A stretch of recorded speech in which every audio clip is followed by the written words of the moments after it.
We're talking about wreaths, and the tools for this project are very simple.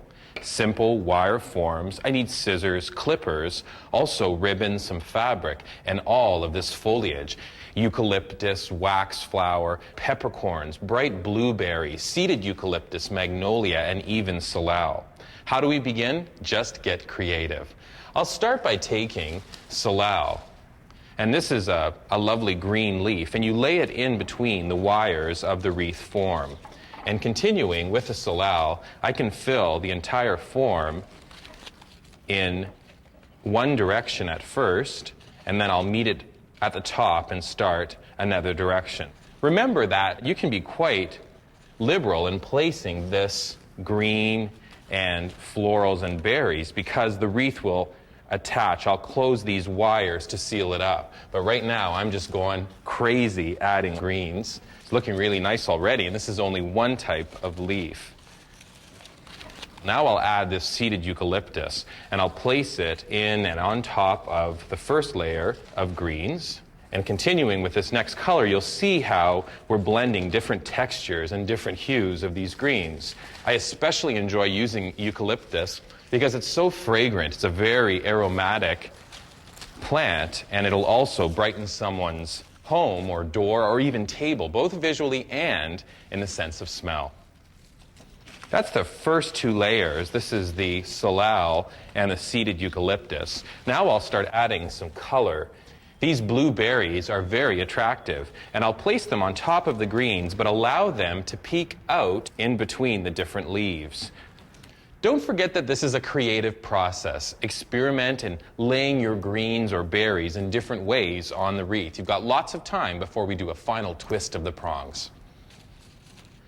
I'm going to introduce another color to the wreath. These berries are very plump and have a nice coloration. And notice that I'm going to trim them to about 4 inches. This will allow the berries to be fastened by not one but 2 prongs. And again, I'm tucking it into the greens, but ensuring that I'm keeping the berries exposed. Almost done. Time to twist the prongs and add some ribbon. Twisting the prongs is an easy process. Simply ensure that the stems and the berries or flowers that you've added are securely between the 2 prongs. You might also want to pull back the berries first. So lift up any foliage that you want to expose, twist the prongs, and then lay the berries or greens back over the metal prongs.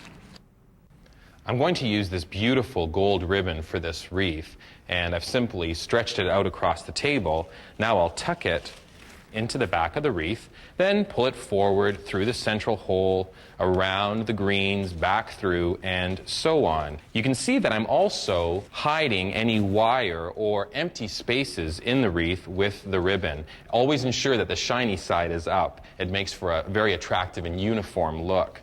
Now with the last pull, this ribbon can also be tucked into the back of the wreath. Now you're probably wondering, where's the bow? No bow for this one. Instead, 3 pillar candles. And I'll place them right in the center of this wreath, which I'm taking with me to dinner tonight to a friend's house. The candles and the wreath are my gift to her.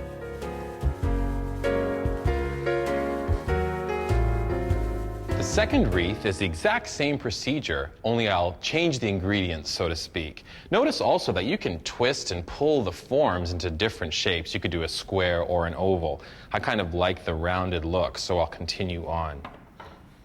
Eucalyptus is the basis for this wreath.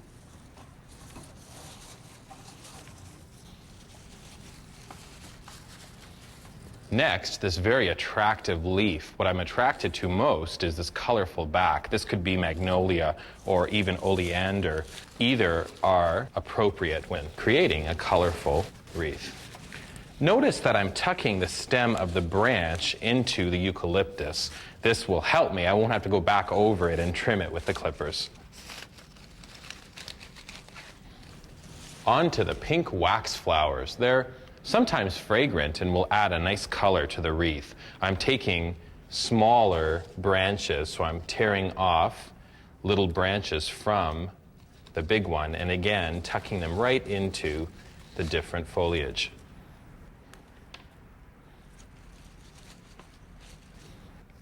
pink peppercorns are also a welcome addition to this wreath, and they're very fragrant, they're very spicy. I'll take off these branches and just use the stem, placing them in and then trying to blend them in with the wax flowers and other greens is really a nice addition. Having twisted the prongs, it's onto this blue ribbon, and this is the wreath that gets the bow. It's going into the trunk of my car. You'll never guess what I'm going to do. I'm taking it with me to a brunch tomorrow. After brunch, I'm going to run back to the car, then return to my friend's house and place it on their door as an expression of thanks. I want to remind you to always be creative when you're doing wreaths. Use fresh fruit, perhaps nuts, or even different types of evergreen, fir, everything.